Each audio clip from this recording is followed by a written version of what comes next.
திமுக தகவல் தொழில்நுட்ப அணி சார்பாக பாக முகவர்கள் ஆலோசனை கூட்டம் ஆலம்பாடியில் நடைபெற்றது. தமிழக முதலமைச்சர் மு.க.ஸ்டாலின் அவர்களின் ஆணைக்கிணங்க தொழிலாளர் நலன் மற்றும் திறன் மேம்பாட்டுத்துறை அமைச்சர் சி.வே. கணேசன் அவர்களின் ஆலோசனையின்படி தகவல் தொழில்நுட்ப வாட்ஸ்அப் குழு உருவாக்கும் நிகழ்ச்சி தகவல் தொழில்நுட்ப மாவட்ட ஒருங்கிணைப்பாளர் ஜி.எஸ். ஆனந்த் ஆலோசனை வழங்கினார். மங்களூர் வடக்கு ஒன்றிய செயலாளர் அடரி சின்னசாமி தலைமையில் உடல் உழைப்பு தொழிலாளர் சமூக பாதுகாப்பு நலவாரிய உறுப்பினர் கே.என்.டி. சங்கர் முன்னிலையில் திட்டக்குடி சட்டமன்ற தொகுதி பொறுப்பாளர்கள் சபா ராஜேந்திரன், ரமேஷ் நிர்வாகிகளுக்கு ஆலோசனைகளை வழங்கி smart phone DMK IT WhatsApp குழு உருவாக்கினார்கள்.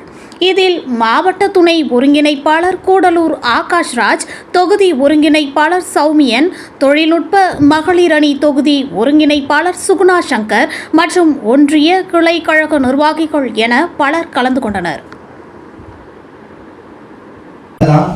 முதல்ல ஆரம்பிச்ச இந்த தகவல் தொழில்நுட்ப அணியோட வாட்ஸ்அப் சேனல் அப்படிங்கிற சேனலை நம்ம ஃபாலோ பண்ணணும். இதனால என்னென்ன பயன் இருக்கு, இதனால என்னப்பா இது ஏன் இந்த வாட்ஸ்அப் சேனலை ஃபாலோ பண்ணணும் அப்படிங்கிறத நம்ம ஏன் இவ்வளவு வேகமா வலியுறுத்துறோம் அப்படின்னா, இதுல நிறைய விஷயங்களை இப்ப இருக்கிற கால சூழலுக்கு ஏற்ற மாதிரி நிறைய விஷயங்களை வெளியே கொண்டு போக வேண்டிய கால சூழல்ல இருக்கும். இதை நம்ம நிர்வாகிகள் எல்லாருமே ஈஸியா கத்துக்கக்கூடிய விஷயம் தான். இதை கொண்டு சேர்த்துட்டோம் அப்படின்னா நம்மளை விட வேகமா கத்துக்கிற வேகமா செயல்படுறது திறமையான ஆட்கள் வேற எந்த நிர்வாகத்திலும் இல்லை. நம்ம கட்சியில இருக்கு, நம்ம கிட்ட இருக்காங்க. இந்த விஷயங்களை உங்ககிட்ட கொண்டு போய் சேர்த்து இந்த காலகட்டங்களுக்கு ஏற்ற மாதிரி உங்களை நாங்க தயார் செய்யறதுக்காக தான் எங்களை போன்ற நிர்வாகிகளை இங்க நியமனம் செஞ்சிருக்காங்க. இது அவங்கள்ட்ட தான் செய்தி தவறான செய்தி போகுது, சரியான செய்தியும் போகுது. அவங்கள்ட்ட தான் நம்ம பதில் சொல்ல வேண்டியிருக்குன்னா இதுதான் வழி.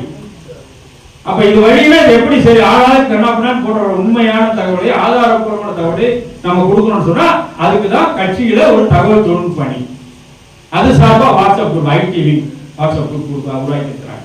அதுல தலைவரோட பேச்சுகள், சட்டமன்ற நடவடிக்கைகள், நம்ம போடுற சட்டங்கள், திட்டங்கள், ஏதோ ஒரு அரசியல் பிரச்சனை, அதுக்குள்ளே நம்முடைய கருத்துக்கள், ஏதோ நம்ம குற்றச்சாட்டு, அதுக்குள்ள நியாயமான பதில் ஆதாரபூர்வமாக நீங்க 10 பேர்ட்ட சொல்லி பேசலாம். இதை காட்டியா எங்க மேல என்ன தப்புன்னு கேட்கலாம். நமக்கு தெரியும், ஆனா நம்ம சொல்றதுக்கு செய்தி இல்லாம இருக்கும். அந்த செய்தி உங்கள்கிட்ட சேரணும், நீங்க வாக்கு பதில் சொல்லணும். அதுக்காக தான் இந்த குரூப்.